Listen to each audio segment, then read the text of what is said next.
direct l'allocution du chef de l'État. Inutile de changer de chaîne, on le regardera ensemble et on débriefera immédiatement après avec une édition spéciale. Tout de suite, un grand spécialiste de la démocratie. Voici Pierre Rosanvallon.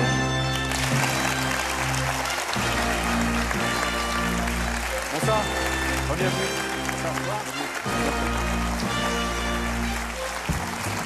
Bonsoir Pierre Rosanvallon, re-bienvenue sur le plateau de Quotidien. Voici une partie de l'équipe et voici le public. Vous êtes professeur au Collège de France et un des grands penseurs de la politique, de la démocratie, de la question sociale. Le fiasco de la réforme des retraites aura eu au moins le mérite de mettre à la une de l'actualité les grandes questions.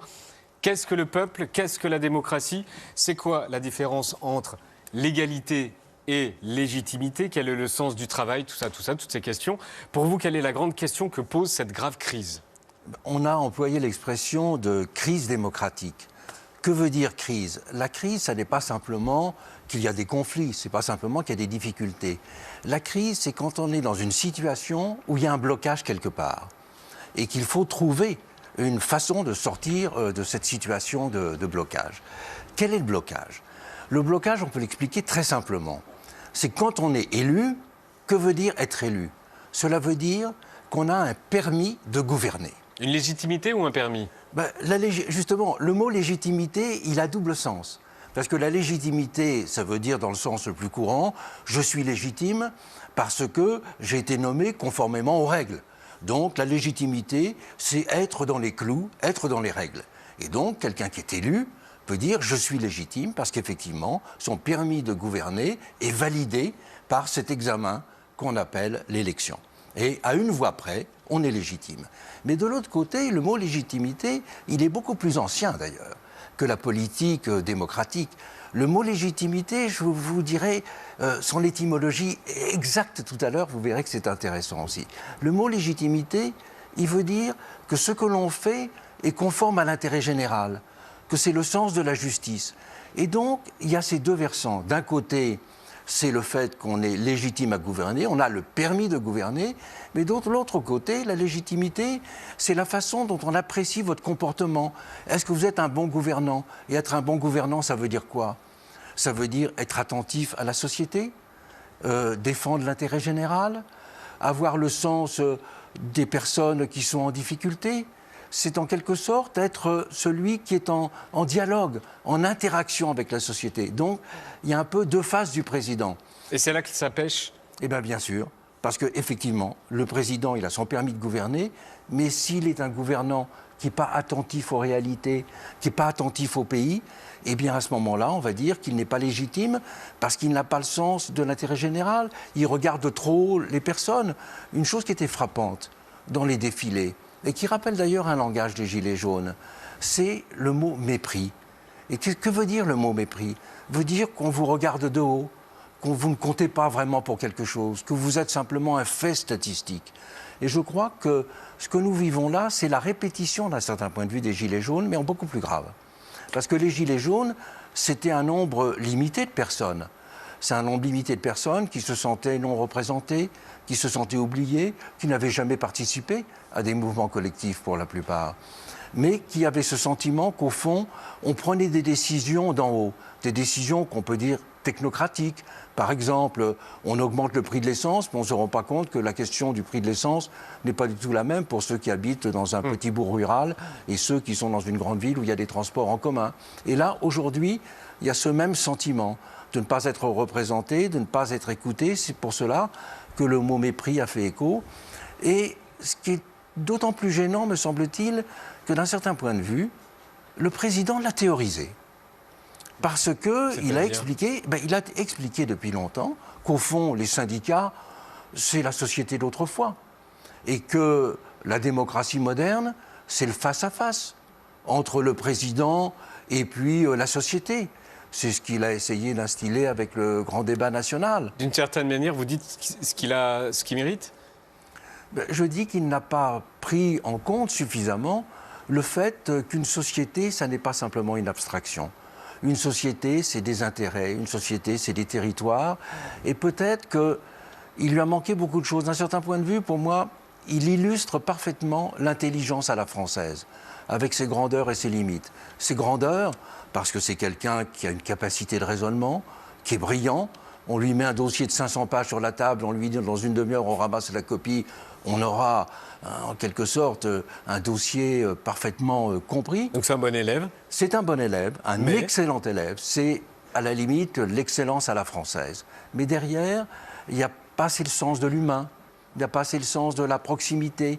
D'un certain point de vue, il n'y a même pas l'intérêt profond pour la société.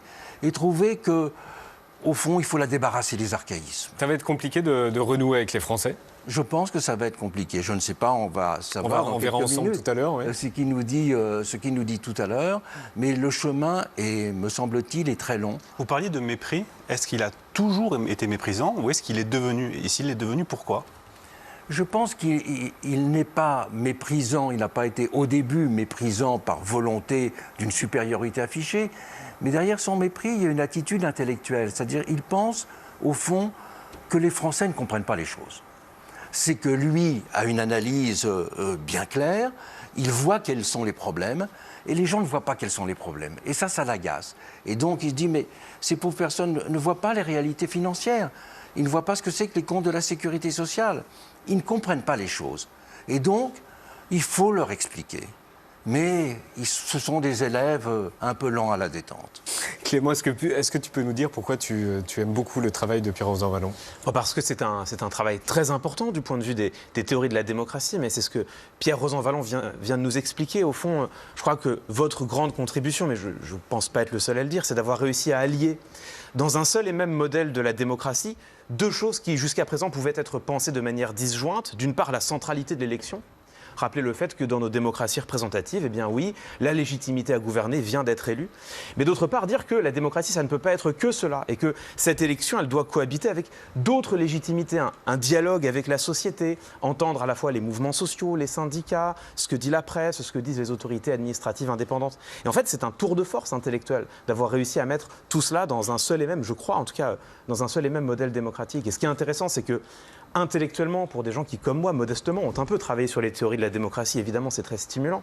Mais politiquement, et je crois que c'est ce que montre le contexte dans lequel nous sommes, c'est voir comment est-ce que la production intellectuelle, la production des chercheurs, elle a un impact sur la vie politique. Parce que là, on avait Laurent Berger qui parlait de crise démocratique, le gouvernement Emmanuel Macron qui répondait « mais enfin pas du tout, nous avons été élus ». C'est une controverse et comment fait-on pour arbitrer cette controverse? Eh bien on se tourne vers les chercheurs et en vous écoutant Pierre Rosanvallon, on a l'impression que ce débat-là, sommes-nous dans une crise démocratique ou pas, c'est un débat qui a l'air d'être arbitré.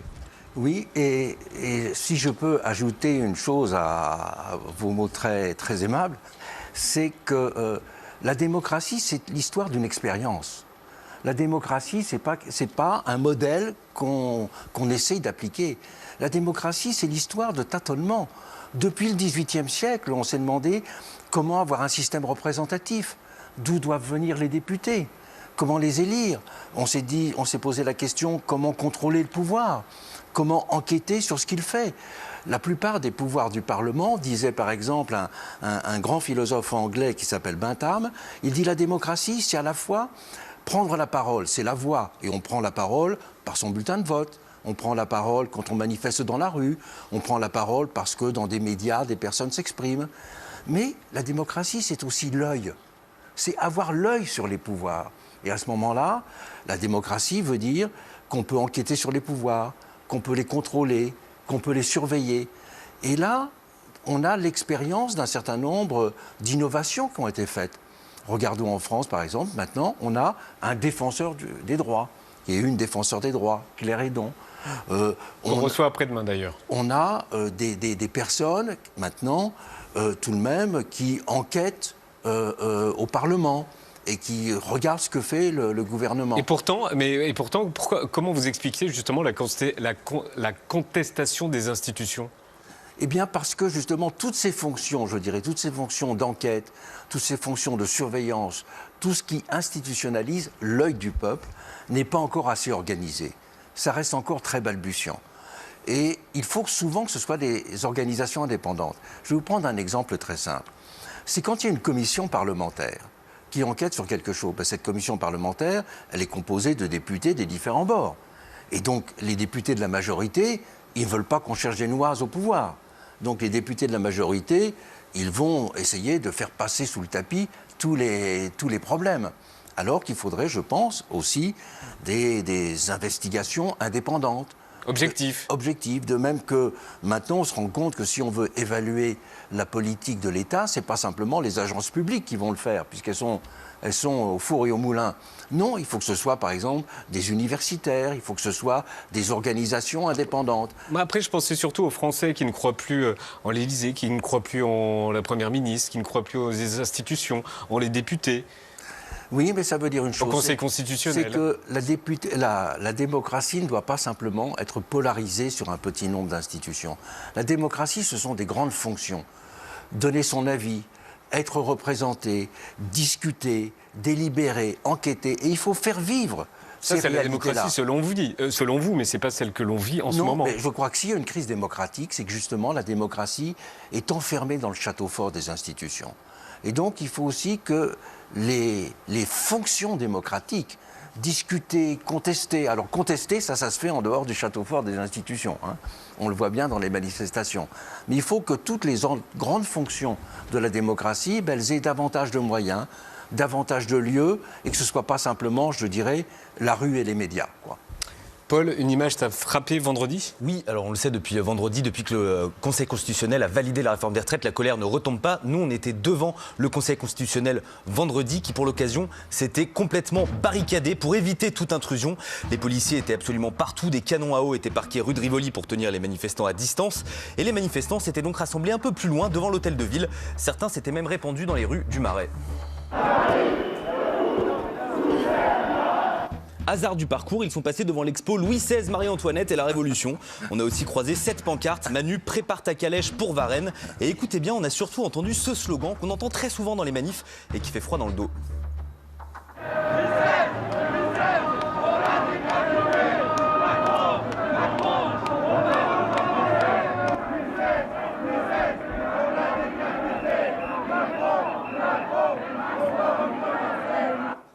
Vous, quand vous entendez ce slogan, qu'est-ce que vous entendez exactement ? J'entends quelque chose qui est très ancien, effectivement. Et je réfléchis à l'histoire de la démocratie. La démocratie, ça a justement été pour canaliser l'insurrection. Parce que qu'est-ce que la Révolution ? C'était une insurrection. Qu'est-ce qui s'est passé en 1830 ? C'était l'insurrection. En 1848, une révolution qui est une insurrection. Et la démocratie, c'est remplacer le fusil de l'insurrection par le bulletin de vote. C'est ça.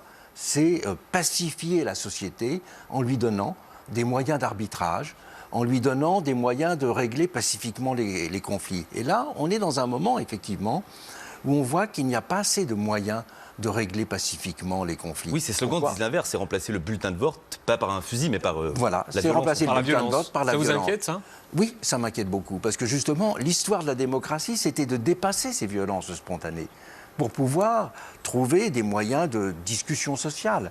Mais pour avoir des moyens de pacification sociale, il faut que les différents acteurs soient reconnus. Or, on voit bien que dans cette affaire, le fait que les syndicats n'aient pas été davantage écoutés, qu'ils n'aient pas été davantage consultés, est certainement une erreur absolument majeure. Et comment on peut la rebooster, cette démocratie ? Alors, je ne sais pas comment on peut la rebooster dans le moment précis qui est celui qui va suivre le discours du président. Dans 4 minutes. Ça, je ne suis pas un devin, bien sûr. Dans 3 minutes. Mais je pense que si on veut rebooster la démocratie, effectivement, il faut reconnaître davantage les corps intermédiaires. Il faut multiplier les lieux et les moyens d'expression.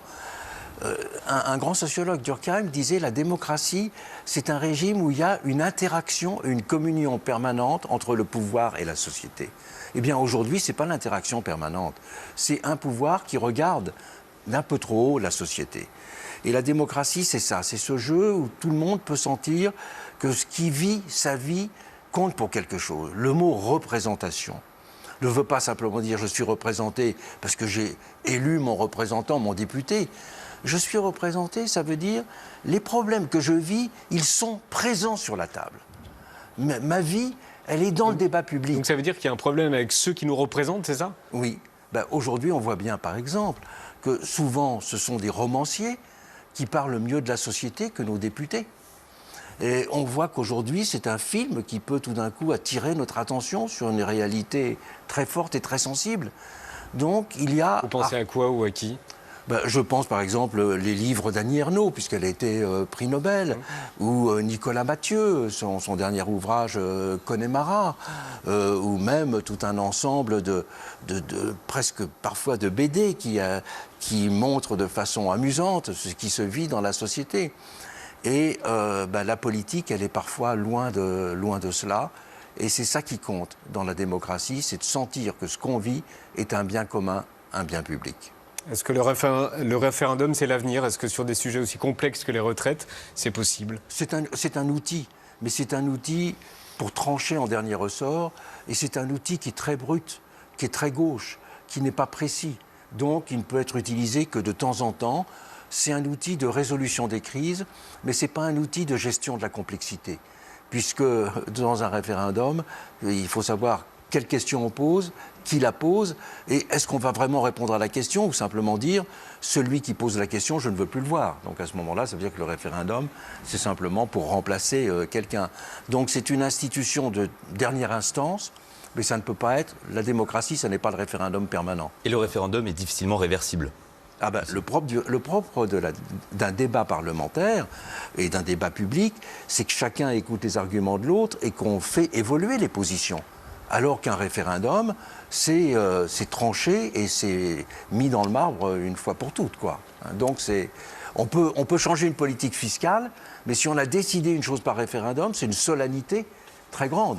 Et donc, ça rend la politique plus immobile, plus figée. C'est pour ça que ça n'est pas de la vie quotidienne.